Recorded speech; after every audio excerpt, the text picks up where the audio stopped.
তার পক্ষে চুক্তি করেন হচ্ছে সৈয়দ নজরুল ইসলাম, ভারপ্রাপ্ত প্রেসিডেন্ট ছিলেন। এই 7 দফার চুক্তি যদি কেউ পড়ে, কোনো বাংলাদেশী, সে বুঝবে যে বাংলাদেশকে সে একটা রাজ্য আকারে, করদ রাজ্য আকারে পরিচালিত করবার জন্যই দেশটাকে স্বাধীন করছে, পাকিস্তান থেকে আলাদা করছে। সেখানে বলা ছিল যে বাংলাদেশের কোনো সেনাবাহিনী থাকবে না।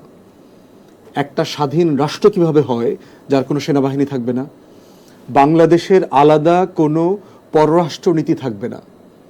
বাংলাদেশ বিদেশের কোনো দেশের সাথে চুক্তি করতে হলে দিল্লির সাথে সমন্বয় করে করতে হবে। বাংলাদেশের প্রত্যেকটা জেলাতে ভারতের ডিসি এসপি থাকবে এবং সিলেট সহ বিভিন্ন জেলাতে 72 সালে স্বাধীনতার পরে ভারতের পক্ষ থেকে ডিসি এসপি দেওয়া হয়েছিল। এই জন্য শেখ মুজিবের আমরা অনেক সমালোচনা করি, তিনি বাকশাল তৈরি করেছেন 72-এর পরে, কিন্তু শেখ মুজিবের একটা কৃতিত্বের জায়গা হচ্ছে সারা বাংলাদেশ মিলে যুদ্ধ করে 71-এ দেশটাকে যদি একবার স্বাধীন করে থাকে, 72 সালের 10ই জানুয়ারি দেশে ফেরার পথে দিল্লি হয়ে যদি ঢাকাতে আসলেন, তিনি বাংলাদেশকে দ্বিতীয়বারের মতো স্বাধীন করেছিলেন। কারণ তিনি গান্ধীকে বলেছেন, মার্চের ভিতরে আপনার সোলজার বাংলাদেশ থেকে উঠায় নিয়ে যাবেন, এবং যে কারণে তাকে জীবন দিয়ে সেটা শোধ করতে হয়েছে ঋণ।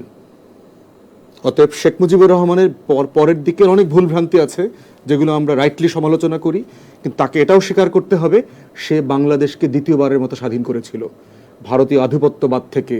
এবং ভারত যে আমাদের উপরে চাপিয়ে দিতে চেয়েছে তার শাসন ব্যবস্থা, এই শাসন ব্যবস্থার বিপক্ষে। অতএব সেই জায়গাতে আমরা দেখেছি তাকে বোঝানোর জন্য কিন্তু গান্ধী আবার মার্চ মাসে ঢাকাতে এসেছিল, কিন্তু শেখ মুজিব রাজি হয় নাই, আপনাকে সোলজার তুলে নিতে হবে এখান থেকে। এবং মার্চ এপ্রিলের মধ্যে ভারতের সব সোলজার বাংলাদেশ থেকে চলে যেতে বাধ্য হয়, যদিও তারা যাওয়ার পথে বিলিয়নস অফ ডলার লুটপাট করে নিয়ে গেছে। রাস্তাঘাটে, পথে, কলকারখানাগুলোর মেশিন পর্যন্ত খুলে নিয়ে গেছে।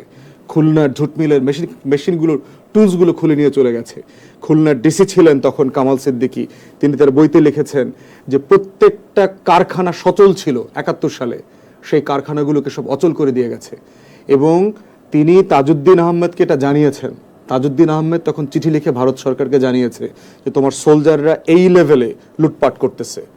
তো কোন রাষ্ট্র আপনাকে সাহায্য করেছে সেই রাষ্ট্রের চরিত্র কিন্তু বুঝতে হবে, যে সে আপনাকে কতটুকু রাষ্ট্র আকারে মনে করে। দ্বিতীয়ত দেখেন যে কেন আমরা বলছি বাংলাদেশের সাথে আমাদের কোনো সম্পর্ক নাই, সেটা হচ্ছে দেখেন গত 16 বছর বাংলাদেশে কোনো ভোট নাই, নির্বাচন নাই, গণতন্ত্র নাই। পৃথিবীর কোনো দেশ বলে নাই যে হাসিনা নির্বাচিত সরকার, একমাত্র ভারত ছাড়া।